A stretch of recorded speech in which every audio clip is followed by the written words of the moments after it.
हमारे पास बचे कुछ नहीं, आत्मदाह के अलावा हमारे पास है ही कुछ नहीं। और इसके अलावा क्या। नमस्कार, मैं जनता की आवाज और इस वक्त आपको लाइव तस्वीर दिखा रही हूँ पानीपत से। और आप पीछे देख सकते हैं तस्वीरों में कि जो यहाँ पर जो तमाम लोग बैठे हुए हैं वो अनिश्चितकालीन धरना प्रदर्शन के लिए यहाँ पर बैठे हुए हैं। एमबीएस से वो 1 करोड़ 12 लाख रुपए की मिली है। कितने मिले, कितने पैसे बनते हैं हम लोगों के आज की डेट में 22 से 25 करोड़ रुपए बैलेंस है जो हम लोगों ने लेना है। लोगों को कितने लोगों का? कम से कम 20 से 22 लोग हैं जिनके पीछे कम से कम 200 परिवार जुड़े हुए हैं। जिन लोगों ने यहाँ काम किया है उनके साथ 200 परिवार जुड़े हुए हैं जिनकी पेमेंट के बैलेंस है। तो कहाँ पे अपील की सर आपने? हम लोग प्रशासन पे भी गए, एमबीएस के मालिक को भी मिले, M3M के मालिक से भी, उनके जो स्टाफ है उनको मिले, लेकिन कोई आश्वासन मिल नहीं रहा अभी तक। हम लोग परेशान है। प्रशासन में कई बार गुहार लगा चुके हैं हमारी या तो पेमेंट करा दो, वरना हम यहाँ पे जो है ना आत्मदाह करने के लिए भी तैयार बैठे हैं। हम लोग तंग तो आ ही चुके हैं, हमारे पास कुछ खाने को कुछ पीने को कुछ नहीं हमारे घर में। हम तो परेशान हो गए यहाँ बैठे हुए। अगर हमारा 1 हफ्ते के अंदर कोई हल निकलता है, नहीं तो हम जितने कॉन्ट्रैक्टर हैं उनके पूरे सभी के परिवार यहाँ पर आकर आत्मदाह की रिक्वेस्ट करेंगे डीसी साहब से, और उनसे परमिशन लेके अपने पूरे परिवार को, पूरे खानदान को यहाँ खत्म करना चाहे। लेकिन आत्महत्या तो कोई सोल्यूशन नहीं है ना। सोल्यूशन ही तो क्या करेंगे, मर तो वैसे ही गए, भूखे मर रहे हैं, बच्चे तड़प रहे हैं, क्या करेंगे हम लोग? मरते क्या नहीं करता, आत्मदाह नहीं करेंगे और क्या करेंगे? आप बताओ, आप ही को रास्ता बता दो, हम आपकी बात मान लेंगे। अगर आप अधिकारी से मिल सकते हो, एसपी डीसी से मिल सकते हो। डीसी साहब से मिले थे, उन्होंने आश्वासन दिया जी कार्रवाई हो रही है, लेकिन कब तक कार्रवाई का इंतजार करते रहेंगे? तो लिमिट होती है किसी चीज की, ऐसा नहीं होता भी आश्वासन मिलता रहे फिर उसके बावजूद ये लोग। उस टाइम डीसी साहब ने बोला था कि इनका काम नहीं होगा, अब इन्होंने अपना काम भी शुरू कर दिया। ये अपना काम करते रहेंगे, मैं चुपचाप बैठे रहेंगे तो कैसे कार्रवाई होगी? जब तक कोई स्टेप नहीं उठाएंगे तब तक इनके कानों में जो नहीं रहेंगे कि बिल्कुल भी। तो किस किस की जो पेमेंट है किन किन लोगों की रुकी हुई है? कम से 20-22 कॉन्ट्रैक्टर हैं। किस के आप नहीं, मतलब मजदूर है, कौन कौन है उसमें? कॉन्ट्रैक्टर हैं, पेटी कॉन्ट्रैक्टर हैं, सप्लायर हैं, इलेक्ट्रीशियन हैं, टंकी बनाने वाले हैं, काफ़ी लोग हैं। ऐसे नहीं कि 2-4 लोग हैं, अलग अलग काम होते हैं।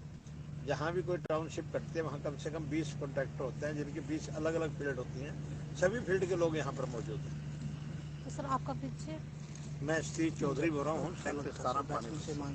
मेरा सप्लाई का काम है और मेरे भी 61 लाख रुपये बैलेंस पेमेंट है। तो यहाँ पर और भी मौजूद है, तो चलिए उनसे भी बातचीत करते हैं। जी सर, क्या कुछ मांगे लेकर आज आप यहाँ पर बैठे हुए हैं? हमारी मांग क्या थी? हमारे तो पेमेंट है, हमने 2014 से लेकर नवंबर 2022 तक यहाँ कार्य किया है। यहाँ की जो जितना भी डेवलप हुआ है ये सभी हमने ठेकेदारों ने मिलकर किया है, और हमारी 20 से 25 करोड़ बकाया पेमेंट है। हमने दिसंबर में यहाँ को इन्फॉर्मेशन में भी दिया है, उसके बाद इन्होंने कुछ नहीं करा। हमने सभी अनिल विज का विज्ञापन के माध्यम से भारत सरकार प्रधानमंत्री जी से भी रिक्वेस्ट की है, अमित शाह गृह मंत्री से भी रिक्वेस्ट की है, हरियाणा सरकार से भी रिक्वेस्ट की है, और अनिल विज से भी रिक्वेस्ट किया है। यहाँ लोकल संजय भाटिया जी हमारे कनाल के सांसद, उनसे भी रिक्वेस्ट की है, और हमारे लोकल यहाँ ग्रामीण MLA महिपाल डांडा उनसे भी रिक्वेस्ट की है। डीसी साहब से, एसपी साहब से, पानीपत का जितना भी प्रशासन है, DDP सबसे रिक्वेस्ट किया है हमारा कम से कम भी 20 से 22-25 करोड़ जो रुपया हमारा दिलवाया जाए। 8-9 साल हो गया हम परेशान किए हुए एमबीएस सिटी ने। उसके बाद जो M3M आई, इन आपस में ट्रांसफर किया, कैसे नहीं किया, इन्होंने भी एक बहुत बड़ा घपला किया हमारे साथ। हमने इनको दिसंबर में जाके पूछा हमारी पेमेंट बकाया, अब हमारी पेमेंट दो। ये कह लगे हमने आपकी कोई पेमेंट नहीं देनी है। हम एमबीएस के पास गए, एमबीएस कह लगे हम जो भी लाइबिलिटी है हमने सारी M3M को दे दी, आपकी जो टोटल पेमेंट है वो M3M देगी। तो ना तो M3M ने रास्ता दिया और ना ये एमबीएस ने दिया। उसके बाद हम डीसी साहब के पास गए 17 जनवरी ने, उन्होंने पूरी साइड पर स्टे लगा दी। फिर ये 20 जनवरी को आए, इन्होंने कहा भी 4 कॉन्ट्रैक्टर को हमने 1 करोड़ 12 लाख रुपए लाइबिलिटी हमारे को एमबीएस ने दी, तो कि वो भी फ्रॉड है। हमारे से 8 फरवरी ने सारे टोटल डॉक्यूमेंट लिए, जितने सप्लायर ठेकेदार हैं सभी अपने डॉक्यूमेंट दे, वर्क ऑर्डर, सर्टिफाइड बिल और बैंक स्टेटमेंट, हमने 8 फरवरी को वो भी दे दिए। इन्होंने माना है आपकी पेमेंट वाकई 20 से 25 करोड़ रुपया, पर हेरा फेरी सारी पहले तो उसने कर ली एमबीएस ने। अब इनका स्टाफ अंदर खाते कह रहे आपके साथ बहुत बड़ा धोखा हुआ है। तो ये एक बात और इनके स्टाफ ने बिल्कुल खुल के कह रहा है आपको 20-25 करोड़ जो देना है ना, हम यहाँ लोकल प्रशासन को किसी को 1 करोड़ दे देंगे, किसी को 2 करोड़ दे देंगे, हम सबको खरीद लेंगे। हमारे पास तो जब पैसे देना हम तो लोकल को दे देंगे, हम आपको जितना मर्जी यहाँ तक के खाओ आपको नहीं देंगे। तो मतलब कहने का इनका एक वो है कर्नल यशपाल यादव, उनकी हमारी परसों भी बात हुई है। वो कहने लगे आपकी पेमेंट के बहुत जल्द से जल्द समाधान करें।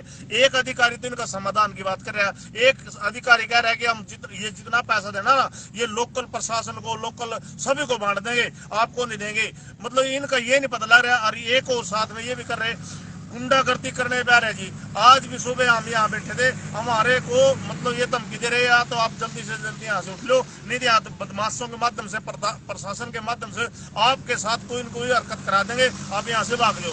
हम इतने डरे हुए, इतने सहमे हुए हैं कि हमारे को कोई रास्ता नहीं मिल रहा। हम तो डीसी साहब से, भारत सरकार से भी रिक्वेस्ट कर रहे हैं और हरियाणा सरकार से रिक्वेस्ट कर रहे हैं, डीसी साहब से, प्रशासन से भी हमारी पेमेंट दिलवाई जाए। और हमारी पेमेंट सच्चाई की पेमेंट है। किसी की फैक्ट्री बिक गई, किसी के मकान बिक गए, जो साधन थे हमारे सारे बेच के यहाँ लगा दिए। अब ये कोई रास्ता नहीं दे रहे। जो हमारे सतीश चौधरी जी ने कहा, अगर हमारी कुछ दिन और, आज 61 दिन धरने बैठेंगे, इनके कान पे जूम नहीं रहेंगे। अगर हमारा कोई सोल्यूशन ना हुआ तो हमारे पास बचे कुछ नहीं, आत्मदाह के अलावा हमारे पास है ही कुछ नहीं। और इसके अलावा क्या फिर यहाँ पर 10-20 जिस टाइम आत्मदाह कर लेंगे, उसके बाद सोल्यूशन करेगा, उसका क्या होगा। हम तो प्रशासन से ये गुहार ला रहे, अगर हमारे पेमेंट नहीं है तो हमारे खिलाफ कार्रवाई कर। अगर हमारी पेमेंट जायज है, ये हमारे साथ धोखाधड़ी कर रहे हैं, फ्रॉड कर रहे हैं, तो इनके खिलाफ कार्रवाई क्यों नहीं? यहाँ ग्रीन बेल्ट की मिट्टी चोरी कर ली, उड्डा रोड आज भी पाड़ रहे हैं, डेली माइनिंग चोरी कर रहे हैं, मतलब हर काम में चोरी कर रहे हैं। इनके खिलाफ कोई कार्रवाई बिल्कुल सरेआम इनके अधिकारी बोलते हैं। हमने सबका यहाँ पर बहुत मोटे तरीके मुंह भर दिया, बिल्कुल सरेआम कहते हैं आप कितनी एप्लीकेशन दे लो, कुछ भी कर लो, आपका कोई भी कार्रवाई होने वाली नहीं। और वो हमारे को दिख भी है, एक डीसी साहब तो ये कह रहे भी आपकी कार्रवाई हो रही है और आपका सोल्यूशन कराएंगे। लेकिन इनका जो है कर्नल यशपाल यादव, वो दो तो कह रहे भी आपकी कार्रवाई चल रही है और आपका हिसाब किताब होगा। बाकी कई जगह से ये पता लगेगा आपको कुछ नहीं देगा, आपको मरवा देंगे, आपके साथ बहुत कुछ करा देंगे। बहुत पावरफुल आदमी है। हमारे को तो डर लग गया भाई, बच्चे तो हमारे वैसे मर जाने हैं, तो हम यही क्यों नहीं खत्म हो जाए सारे अपना आत्मदाह के लिए। यही अपना तो 5-10 दिन के अंदर हमारा कोई रास्ता नहीं, यहीं पर अपना दम तोड़ देंगे हमको। ये रिक्वेस्ट हमारी डीसी साहब और हरियाणा सरकार, भारत सरकार से। तो सर कितने परिवार आते हैं इसमें 20 से 25 ठेकेदार है और 200 परिवार है।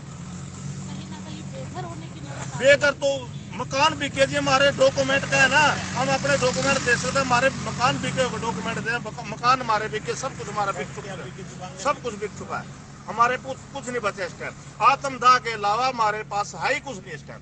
लेकिन आत्मदाह करना तो कोई सोल्यूशन नहीं है। इसके अलावा कर भी क्या सके, जब हमारी कहीं भी कोई सुनवाई नहीं होगी, हम कहाँ जाएंगे। ये तो अंग्रेजों के राज में भी शायद ऐसा नहीं देखा होगा हमने जैसा आज के टाइम में देख रहा है। और हम तो ये कह रहे इतनी मतलब इतनी हरकत हो रही है, तो हमारे साथ डेली टॉर्चर कर रहे, डेली टॉर्चर।